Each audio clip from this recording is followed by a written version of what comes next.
दोस्तों आजकल आप लोगों को बॉलीवुड इंडस्ट्री के अंदर एक से बढ़ के एक काफी कमाल के डायरेक्टर्स देखने को मिल जाएंगे, जिनमें से कुछ एक्शन मूवीज काफी अच्छी बनाते हैं, कुछ रोमांटिक मूवीज काफी अच्छी बनाते हैं, तो वहीं कुछ सस्पेंस थ्रिलर वाली मूवीज भी काफी अच्छी बनाते हैं। बट अगर बात करें कॉमेडी मूवीज के बारे में तो भैया कॉमेडी मूवीज को लेकर के मामला काफी ठंडा चल रहा है। अगर आप लोगों को एक्चुअल में कोई तगड़ी सी और बिल्कुल लोट-पोट कर देने वाली कॉमेडी मूवी देखनी है तो उसके लिए आप लोगों को सन 2000 से 2010 के बीच में ही जाना पड़ेगा, जिस बीच आप लोगों को हेरा फेरी, भूल भुलैया, ढोल, गरम मसाला, खट्टा मीठा जैसी काफी कमाल की मूवीज देखने को मिल जाएंगी। और भाई सरप्राइजिंगली इन सारी मूवीज को एक ही बंदे ने डायरेक्ट किया है और उस समय के हिसाब से मानो इस बंदे ने हम लोग को हंसाने का तो ठेका ले रखा है। जी हाँ, यहाँ पर मैं बात कर रहा हूँ डायरेक्टर प्रियदर्शन के बारे में। आई नो कि आप में से काफी सारे लोगों ने पहले ही गेस कर लिया होगा। किस तरह से डायरेक्टर प्रियदर्शन ने हम लोग को सन 2000 से लेकर के 2010 तक एक से बढ़ के एक कॉमेडी मूवीज दी, बट फिर भी आजकल के समय में हम लोग को प्रियदर्शन की तरफ से एक भी मूवीज देखने को क्यों नहीं मिलती। आखिर अब प्रियदर्शन बॉलीवुड के लिए मूवीज क्यों नहीं करते हैं, बात करेंगे इस वीडियो के अंदर। और अगर आप भी अक्षय कुमार और प्रियदर्शन के कॉम्बिनेशन के बहुत बड़े वाले फैन हो तो फटाफट से वीडियो को लाइक करना, और कोई थॉट या फिर ओपिनियंस रह जाएंगे वीडियो को देखने के बाद तो आप मुझे कमेंट कर सकते हो। और हाँ मेरे भाई, वीडियो के अंदर मैं आप लोगों को जितने भी इन्फॉर्मेशन देने वाला हूँ वो सारी इन्फॉर्मेशन मैंने गूगल से ही उठाई है। अगर आप लोगों को डबल चेक करना है तो हाँ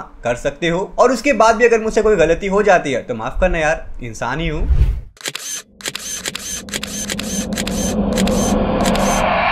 तो भैया समय था 1984 का, जब हम लोगों को प्रियदर्शन की तरफ से उनकी पहली मूवी देखने को मिली जिसका नाम था क्विलियन थ्री। और ये मूवी एक मलयालम मूवी थी जो कि बॉक्स ऑफिस के ऊपर तो हिट रही, बट इस मूवी के अंदर आप लोगों को प्रियदर्शन एज ए डायरेक्टर नहीं बल्कि as a screenplay writer के तौर पर देखने को मिले थे। बट इसके अगले ही साल यानी कि सन 1984 के अंदर आप लोगों को प्रियदर्शन एक और मूवी के साथ देखने को मिलते हैं जिसका नाम था पूचक्कुरु मोकुथी। और ये मूवी प्रियदर्शन की पहली मूवी थी जिसको उन्होंने डायरेक्ट किया था। एंड अगेन ये मूवी भी लोगों को बहुत पसंद आई, बॉक्स ऑफिस के ऊपर सक्सेसफुल भी रही। और इस मूवी के बाद प्रियदर्शन ने एक से बढ़ के एक ढेर सारी मलयालम मूवीज दी जो कि लोगों को एक्चुअल में काफी पसंद आई, और उनमें से ज्यादातर मूवीज बॉक्स ऑफिस के ऊपर हिट भी रही, जैसे कि विल्लान कोलुडु नाडु, Akkare Akkare Akkare, Abhimanyu, Vandanam, hello my dear, wrong number. अब इतनी सारी मलयालम मूवीज को बनाने के बाद प्रियदर्शन ने डिसाइड किया कि चलो बॉलीवुड के अंदर भी एंट्री करते हैं, और सन 1992 के अंदर प्रियदर्शन की पहली मूवी हम लोग को देखने को मिली जिसका नाम था मुस्कुराहट। और दोस्तों ये मुस्कुराहट मूवी एक मलयालम मूवी जिसका नाम था कुल्लिकम, उसका रीमेक थी, जो कि कोई बहुत बड़ी सुपर डुपर हिट मूवी तो नहीं थी, बट हाँ ये एक इंडस्ट्रियल हिट मूवी थी। और इस मूवी को 4 नेशनल अवार्ड्स भी दिए गए थे। अब हाँ, अगर किसी मूवी को 4 नेशनल अवार्ड्स दिए जा चुके हैं तो भाई उसका रीमेक तो बनता है। और हाँ, ये प्रियदर्शन की बॉलीवुड डेब्यू मूवी जिसका नाम मुस्कुराहट था, ये लोगों को काफी पसंद आई और बॉक्स ऑफिस के ऊपर सक्सेसफुल भी रही। अब इसके बीच भी प्रियदर्शन ने बॉलीवुड के लिए काफी सारी मूवीज दी, बट उन्हें एक्चुअल वाला फेम सन 2000 के अंदर रिलीज हुई हेरा फेरी मूवी से मिला। एंड आई नो कि आप लोगों ने इस मूवी को एक ना एक बार तो जरूर से देखा होगा। आई थिंक मैं एक बार कह करके इस मूवी की बेइज्जती कर रहा हूँ, एक नहीं कम से कम 10 बार तो आप लोगों ने इस मूवी को भाई जरूर से देखा होगा। एंड डेफिनेटली भाई अगर आप लोग किसी से भी एक तगड़ी सी कल्ट क्लासिक वाली कॉमेडी मूवी की बात करोगे तो उसके अंदर हेरा फेरी का नाम जरूर आएगा। और इसी हेरा फेरी मूवी के बाद प्रियदर्शन की बॉलीवुड के अंदर वो इमेज बनी जिसको हम लोग आज भी याद रखते हैं। अब इस हेरा फेरी मूवी के सक्सेस होने के बाद आप लोगों को प्रियदर्शन की तरफ से ढोल,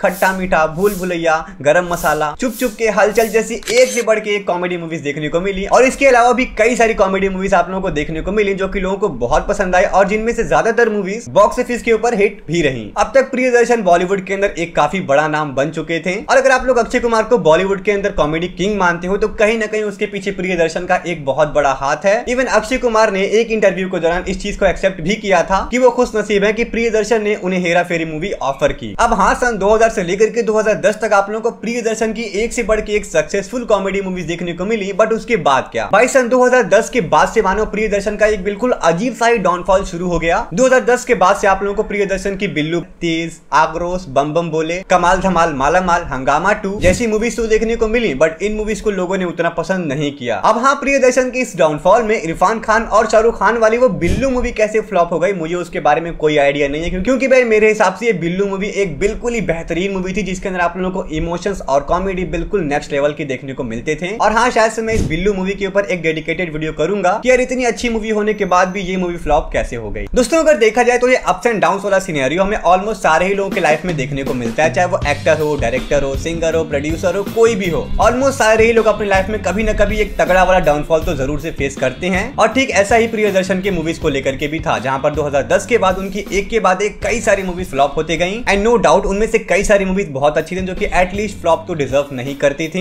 बट हुई। एंड हाँ, डेफिनेटली प्रियदर्शन ने भी अपने इस बॉलीवुड के अंदर हो रहे डाउनफॉल से बचने की कोशिश की। उन्होंने कुछ मूवीज लाई, बट उन मूवीज को लोगों ने उतना पसंद नहीं किया। और फिर आजकल के समय में हम लोग देख सकते हैं कि प्रियदर्शन की एक भी मूवीज हम लोगों को बॉलीवुड के अंदर देखने को नहीं मिलती है। भले ही बॉलीवुड के अंदर प्रियदर्शन की आखिरी मूवी 2021 में आई हो, बट अगर आप लोग थोड़ा सा गौर करोगे तो आप लोगों को पता चलेगा कि भाई सन 2012 के बाद से ही प्रियदर्शन ने बॉलीवुड को कंप्लीटली टाटा बाय बाय कर दिया था। और प्रियदर्शन का बॉलीवुड को छोड़ने के पीछे एक काफी मेन रीजन माना जाता है, जो कि है नीरज वोरा। दोस्तों, शायद से आप लोगों ने इस फेस को कभी ना कभी किसी मूवी के अंदर तो भाई डेफिनेटली देखा होगा। And guys, let me tell you कि यही वो पर्सन है जिन्होंने फिर हेरा फेरी मूवी को डायरेक्ट किया था। जी हाँ, आप लोगों ने बिल्कुल सही सुना, हेरा फेरी मूवी को प्रियदर्शन सर ने डायरेक्ट किया था, बट फिर हेरा फेरी मूवी को नीरज वोरा ने डायरेक्ट किया था। And guys, let me tell you कि प्रियदर्शन की बहुत सारी मूवीज के अंदर जो स्क्रीन प्ले राइटिंग होती थी वो नीरज वोरा ही लिखते थे। यानी कि हाँ, डेफिनेटली आप कह सकते हो कि मूवीज को लिखने का काम नीरज वोरा करते थे और मूवीज को डायरेक्ट करने का काम प्रियदर्शन किया करते थे। और जैसे कि मैंने आप लोगों को वीडियो की शुरुआत में ही बताया कि भाई प्रियदर्शन ज्यादातर मलयालम मूवीज को ही बनाते थे, और एक तरह से आप कह सकते हो कि हाँ, वो मलयालम मूवीज के ही डायरेक्टर हुआ करते थे, जिसकी वजह से उन्हें बॉलीवुड या फिर क्या नॉर्थ इंडिया के मार्केट को लेकर के उतना ज्यादा आइडिया नहीं था। और नॉर्थ इंडिया या फिर क्या इस बॉलीवुड के मार्केट को समझने के लिए नीरज वोरा उनकी काफी ज्यादा मदद किया करते थे, जैसे कि किस तरह के जोक, किस तरह के स्क्रीन प्ले, किस तरह की कॉमेडी नॉर्थ इंडिया के ऑडियंस को पसंद आती है। इसके बारे में नीरज वोरा को काफी अच्छा खासा आइडिया था। बट अनफॉर्चुनेटली सन 2017 के अंदर नीरज वोरा की डेथ हो जाती है, जिसके बाद मेरे ख्याल से प्रियदर्शन ने बॉलीवुड के अंदर कभी कमबैक करने के बारे में तो सोचा भी नहीं। और दोस्तों, यही नहीं बल्कि नीरज वोरा के डेथ के एक साल पहले यानी कि सन 2016 के अंदर प्रियदर्शन का उनकी वाइफ से डाइवोर्स हो जाता है। अब इतनी सारी चीजें एक साथ फेस करने की वजह से प्रियदर्शन डिप्रेशन का शिकार हो गए। और मैंने एक आर्टिकल के अंदर पढ़ा था कि इस डिप्रेशन से रिकवर होने के लिए एक्टर मोहनलाल ने प्रियदर्शन की काफी मदद की थी। और हाँ यार, मैं इस वीडियो के अंदर आप लोगों को बताना भूल गया कि एक्टर मोहनलाल प्रियदर्शन के काफी अच्छे फ्रेंड हैं, क्योंकि दोस्तों मोहनलाल सर के शुरुआती कैरियर में प्रियदर्शन ने बहुत सारी मूवीज दी थी। इवन आज भी प्रियदर्शन मोहनलाल सर के साथ काम करना काफी पसंद करते हैं। तो हाँ, इससे आप लोग काफी हद तक समझ सकते हो कि अक्षय कुमार ही इकलौते ऐसे एक्टर नहीं है जिनके साथ प्रियदर्शन काम करना काफी पसंद करते थे। आई नो कि आप लोगों ने बॉलीवुड के अंदर आए प्रियदर्शन की ऑलमोस्ट सारी मूवीज को जरूर से देखा होगा, बट यहाँ पर मैं आप लोगों को प्रियदर्शन की 2 मलयालम मूवी रिकमेंड करना चाहूंगा जो कि आप लोगों को जरूर से देखना है। जिसमें से पहली मूवी है कांचीवरम, जो कि 2008 के अंदर आई थी। और भाई ये क्या ही कमाल की मूवी है। मैं आप लोगों को कुछ भी स्पॉइल नहीं करने वाला हूँ, बट हाईली रिकमेंड करूंगा कि इस मूवी को आप लोग एक बार जरूर से देखना। और जो दूसरी मूवी है उसका नाम है ओपम, जिसको साल 2006 के अंदर रिलीज किया गया था। अगर आप लोगों को प्रियदर्शन सर की मूवीज देखना पसंद है तो आप लोगों को ये 2 मूवीज जरूर से देखनी है। तो यहाँ पर आप लोग देख सकते हो कि भले ही प्रियदर्शन ने बॉलीवुड के अंदर अपनी एंट्री एक रीमेक मूवी के साथ की, इवन उनकी मेजॉरिटी ऑफ द मूवीज किसी न किसी मूवी का रीमेक है, उसके बाद भी उन्हें बॉलीवुड के अंदर काफी ज्यादा पसंद किया गया। इवन बहुत सारे लोगों का ऐसा कहना है कि प्रियदर्शन बॉलीवुड के अंदर सिर्फ अपनी कला को दिखाने के लिए आए थे। पैसा, फेम, नाम, उनके लिए सारी चीजें सेकेंडरी हुआ करती थी। और बहुत सारे लोग ऐसा भी कहते हैं कि प्रियदर्शन का जो बिहेवियर था वो काफी ज्यादा वियर्ड था। दोस्तों, भले ही प्रियदर्शन अब बॉलीवुड के लिए मूवीज नहीं बनाते हैं, बट इतना तो तय है कि जितनी मूवीज उन्होंने बनाई है वो सालों साल याद रखी गई है। एंड मैं उम्मीद करूंगा कि आगे भी उन मूवीज को याद रखी जाएंगी। और हाँ, मुझे तो बिल्कुल भी नहीं लगता है कि इन मूवीज को बस एवे ही कल्ट क्लासिक का टैग दे दिया गया। ये मूवीज एक्चुअल में कल्ट क्लासिक का टैग डिजर्व करती हैं। और जब कभी भी कॉमेडी मूवीज की बात होगी तो प्रियदर्शन की एक ना एक मूवी तो उसके अंदर जरूर से आएगी। वैसे वीडियो को स्टार्टिंग में मैंने आप लोगों से कह दिया है कि अगर आप लोगों को वीडियो के अंदर थोड़े बहुत एरर्स लगे तो आप मुझे कमेंट करके फिक्स कर सकते हो। एंड उम्मीद करूंगा कि आप लोगों को ये वीडियो पसंद आया होगा। अगर पसंद आया तो प्लीज लाइक एंड सब्सक्राइब कर दीजिएगा। कोई थॉट्स या फिर ओपिनियंस रह जाएंगे तो आप मुझे इंस्टाग्राम पर भी डीएम कर सकते हो, लिंक आप लोगों को डिस्क्रिप्शन के अंदर देखने को मिल जाएगा। जाने से पहले यही कहना चाहूंगा कि आप मुझे प्रियदर्शन की अपनी फेवरेट मूवी कमेंट करके जरूर से बताएं। चलते हैं गाइस, मिलेंगे नेक्स्ट वीडियो के अंदर।